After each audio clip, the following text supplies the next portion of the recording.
नमस्कार दोस्तों, हमारे संस्कार चैनल में आपका बहुत बहुत स्वागत है। आज हम आपके लिए लेकर आए हैं संकष्टी चतुर्थी व्रत की कहानियाँ, उनके महत्व और नियम। यह व्रत संतान की प्राप्ति और दीर्घायु होने के लिए किया जाता है। वैसे तो हमारे देश में बहुत सारे त्यौहार मनाए जाते हैं, लेकिन ये माएँ अपनी संतान की खुशहाली के लिए करती हैं।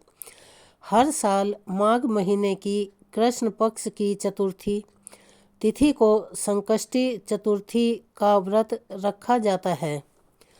माघ माह में पड़ने वाली चतुर्थी को सकट चौथ के नाम से जाना जाता है। सकट चौथ को तिलकुटा चौथ, संकष्टी चतुर्थी, माघी चौथ, तिल चौथ आदि के नामों से जाना जाता है। वैसे तो प्रत्येक मास में 2 चतुर्थी आती हैं, लेकिन साल की इन सभी चौथ में माघ मास की चतुर्थी विशेष मानी गई है। इस दिन भगवान श्री गणेश के साथ भगवान शिव, माता पार्वती, कार्तिकेय और चंद्रदेव की पूजा का विधान है। सकट चौथ पूजा विधि। सकट चौथ का व्रत संतान की दीर्घायु के लिए एवं सुखी जीवन के लिए रखा जाता है। इस व्रत को निर्जला किया जाता है। सकट चौथ के दिन ब्रह्म मुहूर्त में स्नान के बाद व्रत का संकल्प लेकर पूरे दिन निराहार व्रत रखकर संपूर्ण शिव परिवार का पूजन करें। सबसे पहले एक चौकी पर मिट्टी से बनी गणेश जी की प्रतिमा स्थापित कर प्रतिमा का श्रृंगार करें। अब प्रतिमा को रोली, अक्षत, दूर्वा घास, लड्डू, पान, सुपारी, धूप, दीप अर्पित करें।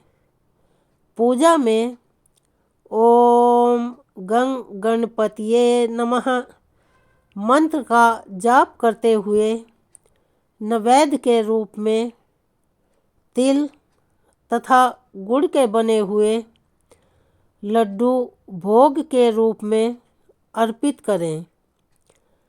अंत में व्रत कथा पढ़कर आरती करें। रात्रि में चंद्रमा को अर्घ्य देकर व्रत संपन्न करना चाहिए। सकट चौथ के नियम।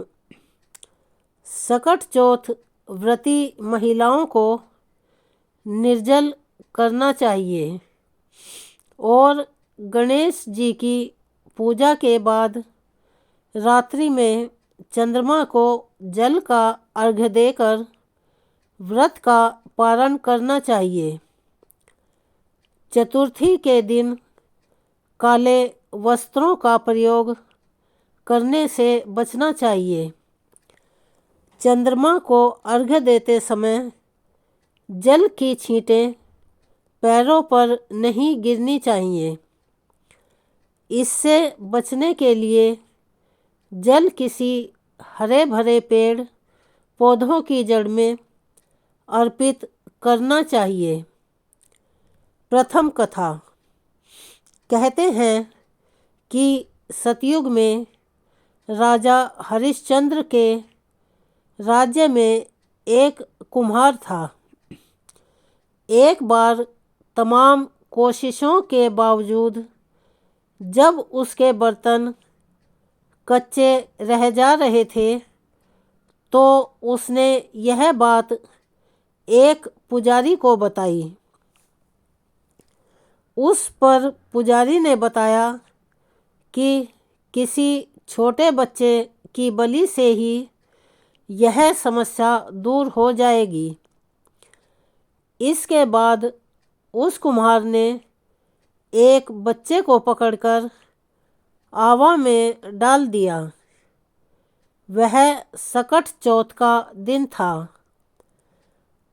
काफ़ी खोजने के बाद भी जब वह उसकी माँ को उसका बेटा नहीं मिला तो उसने गणेश जी के समक्ष सच्चे मन से प्रार्थना की।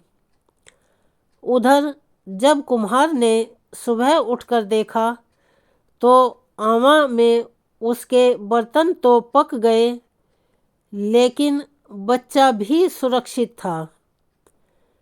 इस घटना के बाद कुम्हार डर गया और राजा के समक्ष पहुंचकर पूरी कहानी बताई।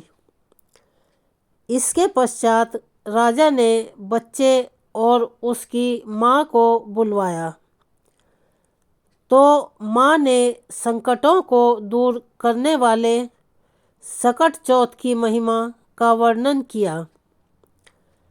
तभी से सभी महिलाएं अपनी संतान और परिवार के सौभाग्य और लंबी आयु के लिए इस व्रत को करने लगी। दूसरी कथा। एक साहूकार और एक साहूकारनी थे। वह धर्म पुण्य को नहीं मानते थे। इसके कारण उनके कोई बच्चा नहीं था। एक दिन साहूकारनी पड़ोसी के घर गई। उस दिन सकट चौथ था। वहाँ पड़ोसन सकट चौथ की पूजा करके कहानी सुना रही थी। साहूकारनी ने पड़ोसन से पूछा, तुम क्या कर रही हो? तब पड़ोसन बोली कि आज चौथ का व्रत है, इसीलिए कहानी सुना रही हूँ। तब साहूकारनी बोली, चौथ के व्रत को करने से क्या होता है? तब पड़ोसन बोली, इसे करने से अन्न, धन, सुहाग, पुत्र सब मिलता है। तब साहूकारनी ने कहा, यदि मेरा गर्भ रह जाए तो मैं 1.25 सेर तिलकुट करूँगी और चौथ का व्रत करूँगी। श्री गणेश भगवान की कृपा से साहूकारनी के गर्भ रह गया तो वह बोली कि मेरे लड़का हो जाए तो मैं 2.5 सेर तिलकुट करूँगी। कुछ दिन बाद उसके लड़का हो गया तो वह बोली कि हे चौथ भगवान, मेरे बेटे का विवाह हो जाएगा तो 5.25 सेर का तिलकुट करूँगी। कुछ वर्षों बाद उसके बेटे का विवाह तय हो गया और उसका बेटा विवाह करने चला गया, लेकिन उस साहूकारनी ने तिलकुट नहीं किया। इस कारण से चौथ देव क्रोधित हो गए और उन्होंने फेरों से उसके बेटे को उठाकर पीपल के पेड़ पर बिठा दिया। सभी वर को खोजने लगे पर वो कहीं नहीं मिला। हताश होकर सारे लोग अपने अपने घर को लौट गए। इधर जिस लड़की से साहूकारनी के लड़के का विवाह होने वाला था वह अपनी सहेलियों के साथ गणगौर पूजने के लिए जंगल में दूब लेने गई। तभी रास्ते में पीपल के पेड़ से आवाज़ आई, ओ मेरी अर्धब्याही। यह बात सुनकर जब लड़की घर आई उसके बाद वह धीरे धीरे सूख कर कांटा होने लगी। एक दिन लड़की की माँ ने कहा, मैं तुम्हें अच्छा खिलाती हूँ, अच्छा पहनाती हूँ, फिर भी तू सूखती जा रही है, ऐसा क्यों? लड़की अपनी माँ से बोली कि वह जब भी दूब लेने जंगल जाती है तो पीपल के पेड़ से एक आदमी बोलता है कि ओ मेरी अर्धब्याही, उसने मेहंदी लगा रखी है और सेहरा भी बांध रखा है। तब उसकी माँ ने पीपल के पेड़ के पास जाकर देखा, यह तो उसका जमाई ही है। तब उसकी माँ ने जमाई से कहा, यहाँ क्यों बैठे हो? मेरी बेटी तो अर्धब्याही कर दी, और अब क्या लोगे? साहूकारनी का बेटा बोला, मेरी माँ ने चौथ का तिलकुट बोला था, लेकिन नहीं किया, इसलिए चौथ माता ने नाराज होकर यहाँ बैठा दिया। यह सुनकर उस लड़की की माँ साहूकारनी के घर गई और उससे पूछा कि तुमने सकट चौथ का कुछ बोला है क्या? तब साहूकारनी बोली, तिलकुट बोला था।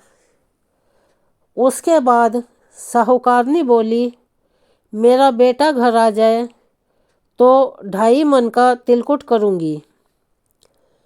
इससे श्री गणेश भगवान प्रसन्न हो गए और उसके बेटे को फेरों में लाकर बिठा दिया। बेटे का विवाह धूमधाम से हो गया। जब साहूकारनी के बेटा एवं बहू घर आ गए, तब साहूकारनी ने 2.5 मन तिलकुट किया और बोली, हे चौथदेव, आपके आशीर्वाद से मेरा बेटा बहू घर आए हैं, जिससे मैं हमेशा तिलकुट करके व्रत खोलूँगी। इसके बाद सारे नगरवासियों ने तिलकुट के साथ सकट व्रत करना प्रारंभ कर दिया। हे सकट चौथ, जिस तरह साहूकारनी को बेटे बहू से मिलवाया, वैसे ही हम सबको मिलवाना। इस कथा को कहने सुनने वालों का भला करना। बोलो सकट चौथ की जय। श्री गणेश देव की जय। तीसरी कथा। एक बार महादेव जी पार्वती सहित नर्मदा के तट पर गए। वहाँ एक सुंदर स्थान पर पार्वती जी ने महादेव जी के साथ चौपड़ खेलने की इच्छा व्यक्त की। तब शिवजी ने कहा, हमारी हार जीत का साक्षी कौन होगा?